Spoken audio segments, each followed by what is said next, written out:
I first met him at, I'm pretty sure, I could be wrong, but I'm pretty sure it was an Alcatraz skate demo. I don't know, we were tight. We were brothers.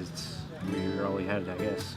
He was mean to me, but I'm like an annoying little sister, right? We came across the Clarington portable skate park, and Rob and another friend of his, Glencoe, the two of them were kind of running it, and they're setting up. They were the only two people there. We got our boards at the same time, but I remember I wanted to skate first, and then he saw a Beastie Boys video and he said he wanted to start skating, and I was pretty pissed because it was my thing. But it wasn't until later that we became actual friends. It took a while to do that. He was kind of a quiet guy. Just got on a skateboard, killed it, had a big smile, looked, super approachable. We chatted about skateboarding, that was it. Friendship began.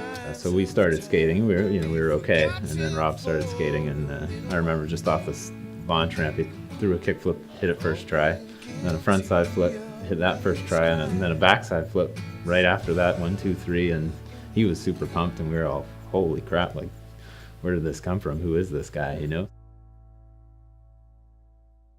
Alcatraz was started by Jason King, Lib Everest, and it was down on Salina Street, bad part of town, but they had this little shop, and it started actually up in the top of a coffee shop. They built it from there into a bigger shop across the street from where they were, into a proper shop, storefront. Jay and Lib have quit their jobs, they're doing that full time, there's a proper storefront, they're selling all sorts of brands, and that shop turned into the beacon of hope for skateboarding in the Durham region.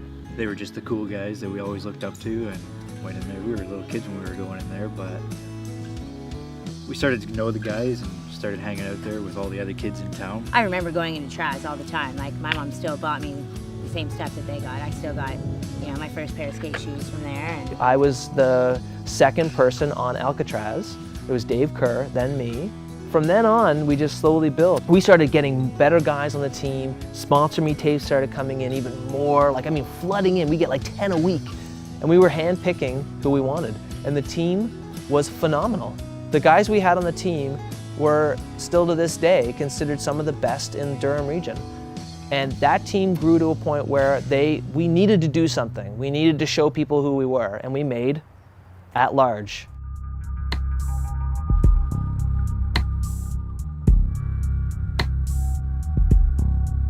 It was kind of a ragtag group of people that kind of shot here and there, and they didn't really have an ongoing shooter, and kind of the shooting wasn't great, and the tapes kind of weren't kept, they would shoot over and over and over and over and get on the tape, so they'd get degraded. There was lots of digital hits.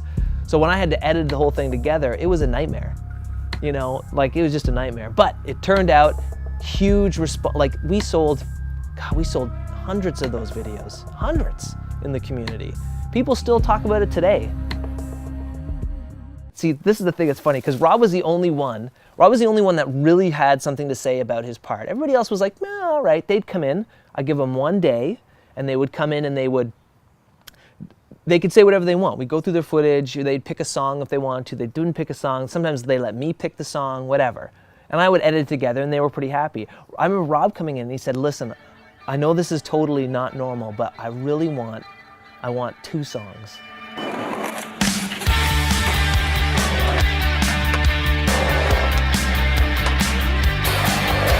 So then he showed me the 2 songs, and I'm like, what? It made no sense to me. One was a Metallica song, and the other one was, that's it. Anyways, didn't have anything to do with each other. And so I played with the music for a while, and I actually found a mix point. And I edited that track, and it turned out awesome, but it turned out super memorable because no one else, you don't have 2 songs in a skate park, ever. Maybe Mark Johnson has, because his part's an hour long, but no one at the time ever did, so it was really memorable, and he made that happen. I didn't choose that, he did. So. we just heard from Mom talking to us on the phone and telling us on Skype, that kind of stuff. We were stoked for him, but I guess we didn't know all the details, we all kind of knew it was going to happen anyway, so it was kind of what's next, because it wasn't just, after Alcatraz, he got on with, America and, did some flow stuff with that. So, it was kind of, it's not like it was a huge surprise to us, because, we all knew where he was going in his life and what he was going to do. Unlike most nights, it wasn't about landing the perfect kickflip or ollie at the Bowmanville skate park Monday night. Hundreds of friends and well-wishers gathered to celebrate the life of 22-year-old Rob Piontek.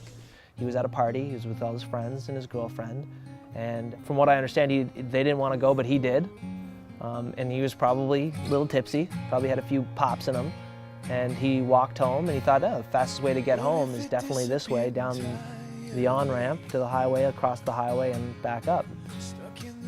And he walked home, and you know, a guy driving a Mack truck at 3 o'clock in the morning or whatever it was nodding off and veered off the side of the road and hit him. It was pretty fucked up. It was more intense because the whole situation was out of control, and nobody had told Rachel yet. So I had to tell Rachel. And I forgot my cell phone, and when I got home, I had like 60 missed calls, and the first person I called was Ryan, obviously, because he lived down the road from me. And he told me, and I thought it was a joke, because Rob had been hit by so many cars. And it definitely wasn't a joke. I could barely talk about it for a while without like getting emotional, because it was just, it's too much, you know? Like, he was a good friend. You know, it sucks. Me and Ryan met up and drank a shit ton of whiskey and booked our flight. No, I don't think we talked at all. I just wanted to get home to see my mom. That night we all met at the Bowmanville location of Alcatraz at the time, and that was kind of the Bowmanville spot, I suppose. What do we do? Where do we go from here? You know, how can we honor him, I suppose? And so we kind of came up with the idea of, you know, getting everybody to meet at the shop and then skate from downtown Bowmanville to the Bowmanville Park. I still think about it now. I have his board hanging in my edit suite, my office, and I look at it every now and then. I think, wow, like, where would he be now? What would he be? What would he have made himself into in the skate community? You know, like, what kind of life would he have had? We all knew Curtis was building a skate park. We just didn't know how long or how big it was going to be. So they wanted to come up with a name for it, but they wanted somebody worthy of naming it after. I had petitioned against the fact that they were going to name it after some other old congressman that was like, he rollerblades. He's 95 and he rollerblades. It should be named after him. I said, if they would have named this park after some old congressman, you would have never seen any of us skate here. And so a whole bunch of people got together and put Rob's name forward. The support in that alone, I think, blew us all away. And it just kind of got even better after that, you know? Before it actually opened, we'd go and roll around at night while it was dark. There goes Robbie with his board and a smile. From hat to kicks, man, that But we just can't wait for something like that to open. We had the official park opening, and the mayor was there, and a bunch of politicians and all that. Rob's mom spoke. I was proud of her. She sucks at talking. So that she kept her cool as awesome as she did. It was cool to see. Oh, after it opened, I was there, not daily, but close to it. Skated all the time. I mean, I liked it. I liked skating there a lot better than a lot of the other parks around. It's my style, I suppose. Rob and I had a few times where we were editing his parts, and we had long chats about, you know, his future and kind of who he wanted to be within the skateboard community. Kind of deep, revealing conversations. I hadn't really saw that part of him. We were friends and we skated together, and when you skate together, you skateboard. When we had a chance to actually do at large and chairman of the board, you know, like I really got to know him then. He was worried about his future and how, you know, like he was getting older. In the context of the world in skateboarding, Rob wasn't the greatest skateboarder.